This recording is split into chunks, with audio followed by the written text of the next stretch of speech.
So ito nga guys, magpapatuka tayo ng mga ibon natin. So ito yung gamit natin ngayon guys, yung ating kalapatids breeder mix. So kahit malinis na yan, binabahig ko pa rin yan. Pinapadaan ko siya sa ating just in case lang. Ayan, tapos hahaluan ko siya ng Wingmaster. So nagustuhan ko sa Wingmaster, kaya hindi ako nagpapawala ng Wingmaster. Yung pellets niya, ayan. So maganda yung pellets sa mga nagsusubo. Ayan, puro Wingmaster yan. Ayan, so tsaka natin siya haluin. Ayan, ayan. So 50-50 yan, 1 kilong kalapatids, tapos isang pack na 1 kilo din yan na Wingmaster. So check natin yung mga winalay natin kagabi kung kakain sila ngayon. Siyempre hindi pa yun malakas kumain kasi nga kakawalay lang. Ayan. So bigyan ko rin sila ng eto yung ating Tolome 5-in-1, pampagana kumain to, parang flashing to. Pagka nag-aano tayo ng ibon, nagwawalay, importante yan, flashing, anti-stress yan. Konti lang, basa-basa lang. Yan. Pwede yan sa tubig guys, pwede rin yan sa binder. So sa ngayon wala muna akong powder na binibigay. Yan, pwede naman kahit wala kang ibabind, mag-binder ka. Kasi ano pa naman yan parang flashing pa rin naman yan. Ang laman yan, makikita nyo rito. Tingnan natin, nandiyan kalagay wala. Pero ang nakalagay dito is 5-in-1. Yung mga ginger, onion, garlic. 5 yun, 5 mga herbal yun. Hindi ko lang kabisado. Garlic, onion. So meron pa siyang iba. Basta 5 yun. Ginger, ano ba yung dalawa? Kalimutan ko Ayan, so pwede natin bigayin sa mga laga natin ngayon. So ito yung mga winali natin kagabi. Patikimin natin sila ng konti. Ito. Ayan, tikim-tikim lang muna kayo dyan. Baka sakaling kumain kayo. So huwag nga sila yung overfeed kasi nga dahil konti pa lang yung kanilang karanasan dyan sa pagkakawalay nila. Mga suplado pa yan, mga suplado. Ayan, observe na lang natin sila. Ang ganda nito, mga Team Blue Bar to. Team Blue Bar. Ito naman mga off color. 5 off color, 2 grisel, mga white flight, tsaka si opal. Dito naman mga halo-halo. So hiniwalay-hiwalay ko sila kasi at least 5 lang. Yan yung may bulutong So ang technique naman sa bulutong guys, papakita ko rin sa susunod na video.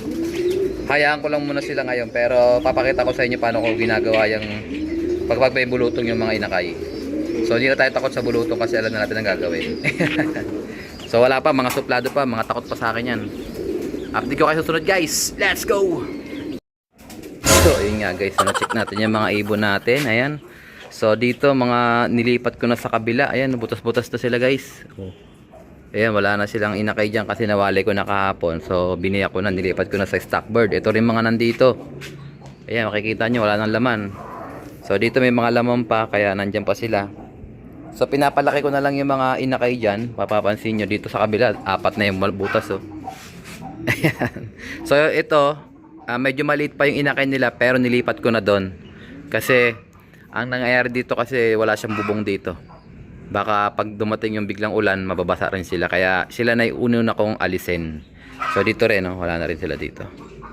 Ayan, so dito meron pa ito yung Noel Hertes Beckart ni Pakner. Ayan. Tapos ito naman yung Best Kittle ni Idol Chris Strong. Ayan. Island Born. So yung anak nila, kamukha rin nila tingnan nyo. Ang ganda ng anak nila batik. Batik yung puti. Ganda ng katawan sa kabila white light din pumapatol din mamalo sa kabila ito kapatid niya, aray ko. Ayan, ito naman kamukha nung nanay, checkered. Ayan, parang din, parang saddle din lalabas to. Ayan, so pag lumaki sila tsaka ko sila ililipat. So hindi ko na sila paiitlogin, kumbaga yan na lang yung inakay nila pag lumaki na ng konti. Mga 1 week na lang yan guys, ganyan tayo magwalay, mga 1 week na lang yan. Eto, naiwalay ko na nga yung hen, wala nang, di, ito pala yung hen, nawala yung hen nito. Nakalabas yung ibon ni Brother Ariel Bunag, wala pa, hindi pa nakakauwi sa kanila. So, breeder kasi yun. Wala na. Sinibatan tayo.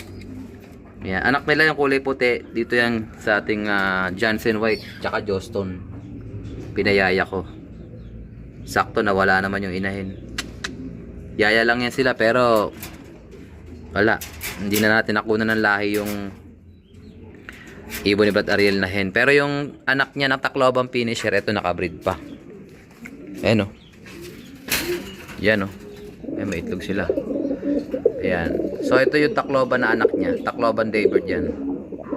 Tapos ito naman pinaris ko kay Opal. So ito yung nanay ni Alphonse Opal. Yan, galing yan mismo kay Idol Ramil Del Rosario, engineer. OLR champion, EDL. Yan, linyada nila yan. Yan, may itlog sila kaya hindi ko muna sila pa kinakailaman dyan. Ito may inakay pa oh. Maliliit pa inakay nito kaya dito lang muna sila. Ito naman yung Dan Quiapo Limes PBM. Tapos yung barako nito, hindi ko maalala, tingnan natin yung ring number niya. Ayun. Parehas Dan Quiapo Lines to. Yan, Dan Quiapo Lines. Mga gift bird niya sa atin to, dalawa. Pinagparis ko. Ayan, anak nila yan. Dito naman sa kabila, sino ba to? Ito naman yung Basra Pringles cross favorite. Ayun, parehas yung anak nila, magkamukha rin oh. Puro mga Pringles lang, kulay oh. Good luck sa atin, brother Angelo Tayoto ng Cavite City. Ito, napainakay ko na yung mga ibon mo. Ayan. So, Basra, cross favorite. Foundation ni Angelo Tayoto, Speedbird. Pero may dulo yan. Kaya, kinuha natin yung ibon na yan. Ito naman, ito naman si MacArthur Pecto. Ayun, brother Jason Jacinto. Tapos, ito naman yung Imbrex. Hindi, Tommy De Vera line para to. Tommy De Vera line super set winner. Yung kanyang Percy Brown. Ang tapang, parehas brown nilabas. Ano ba sing-sing nito? Nakapang OLR to guys oh. Nakapang one low praise. Long distance to, south ang laban nito. Parehas MacArthur. MacArthur ang laban yan. Pwede yung ibang one low praise yan. Yan, so good luck sa atin mga tropa. So sakto magbe-breed tayo ng pang summer natin kasi may ilalabas na sing-sing ng summer. Yan, kukuha tayo ng mga pang summer ngayon. Doon nakaraan, wala tayong summer, di ba? Naalala nyo, hindi tayo nakapaglipad ng summer dahil nagbigay daan tayo sa ating loft renovation. So ngayon naman, and kukuha tayo ng summer ring. Tingnan natin kung ilang piraso. Baka, tingnan natin. Abangan ang susunod na kabanata. Let's go!